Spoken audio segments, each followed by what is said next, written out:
وہ مخلوق جس نے ہزاروں سال عبادت کی، جسے فرشتوں کے ساتھ جنت میں جگہ ملی، جس کا نام عزازیل تھا، اللہ کا مقرب، لیکن ایک لمحے کا تکبر، ایک غلط قیاس اور اللہ کی نافرمانی نے اسے ہمیشہ کے لیے مردود بنا دیا۔ یہ کہانی ہے ابلیس کی، شیطان کی۔ لیکن کیا آپ جانتے ہیں کہ ابلیس کا اصل نام کیا تھا؟ وہ فرشتہ تھا یا جن؟ اس نے اتنی عبادت کیسے کی کہ فرشتوں کے صف میں جا کھڑا ہوا؟ اور آخر کار اس کا انجام کیا ہوگا جب یہ دنیا ختم ہو جائے گی؟ آج کی اس تفصیلی داستان میں ہم صرف قرآن کی روشنی میں ابلیس کی مکمل کہانی بیان کریں گے، اس کی پیدائش سے لے کر اس کے آخری انجام تک۔ قرآن مجید میں اللہ تعالیٰ نے جنات کی تخلیق کے بارے میں فرمایا، اور جنات کو آگ کی لپک سے پیدا کیا اور فرشتوں کو نور سے پیدا کیا۔ یہ دونوں الگ الگ مخلوق ہیں۔ ابلیس کے بارے میں اللہ نے خود فرمایا، سوائے ابلیس کے وہ جنوں میں سے تھا۔ یہ ہے اللہ کا فرمان، ابلیس جن تھا، فرشتہ نہیں تھا۔ تو ابلیس جن تھا، لیکن پھر وہ فرشتوں کے ساتھ جنت میں کیسے پہنچ گیا؟ یہ وہ راز ہے جو بہت کم لوگ جانتے ہیں۔ ابلیس جو جن تھا، اتنی زیادہ عبادت کرتا تھا کہ اس کا شمار فرشتوں میں ہونے لگا۔ روایات میں آتا ہے کہ اس نے ہزاروں سال عبادت کی، اس کے سجدوں کی جگہوں سے پانی بہنے لگتا تھا، وہ کبھی نہیں تھکتا تھا۔ اللہ نے اس کی اس عبادت کو دیکھا اور اسے فرشتوں کے ساتھ اٹھا لیا۔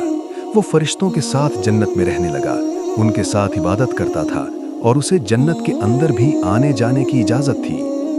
یہ ایک جن کا مرتبہ تھا جو آگ سے بنا ہوا تھا کہ وہ نور سے بنے ہوئے فرشتوں کے درجے پر فائز ہو گیا۔ لیکن پھر وہ دن آیا جب اللہ نے انسان کو تخلیق کیا اور عزازیل کا زوال شروع ہوا۔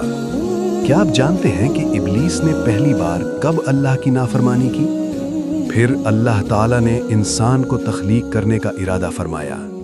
قرآن میں ہے، اور جب تیرے رب نے فرشتوں سے کہا، میں زمین پر ایک خلیفہ بنانے والا ہوں، فرشتوں نے عرض کیا، کیا تو اس میں ایسے لوگ پیدا کرے گا جو فساد کریں گے اور خون ریزی کریں گے؟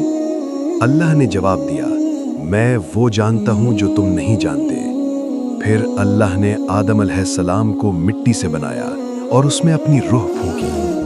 پھر حکم دیا، جب میں اسے مکمل کروں اور اس میں اپنی روح پھونک دوں تو تم سب اس کے سامنے سجدے میں گر جاؤ۔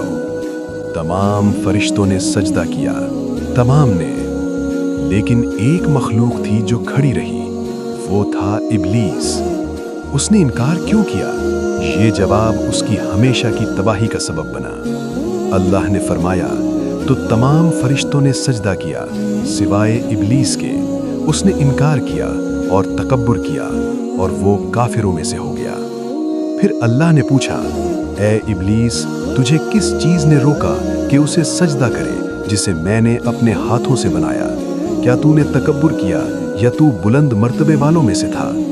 ابلیس کا جواب آیا، میں اس سے بہتر ہوں، تو نے مجھے آگ سے بنایا اور اسے مٹی سے بنایا۔ یہ تین بڑی غلطیاں تھیں، غلط قیاس، تکبر اور اللہ کے حکم کی نافرمانی۔ اللہ کا فیصلہ آیا، یہاں سے نیچے اتر جا، تجھے یہ حق نہیں کہ یہاں تکبر کرے، نکل جا، بے شک تو ذلیلوں میں سے ہے۔ اور ساتھ ہی فرمایا، اور یقیناً تیرے اوپر میری لعنت ہے قیامت کے دن تک۔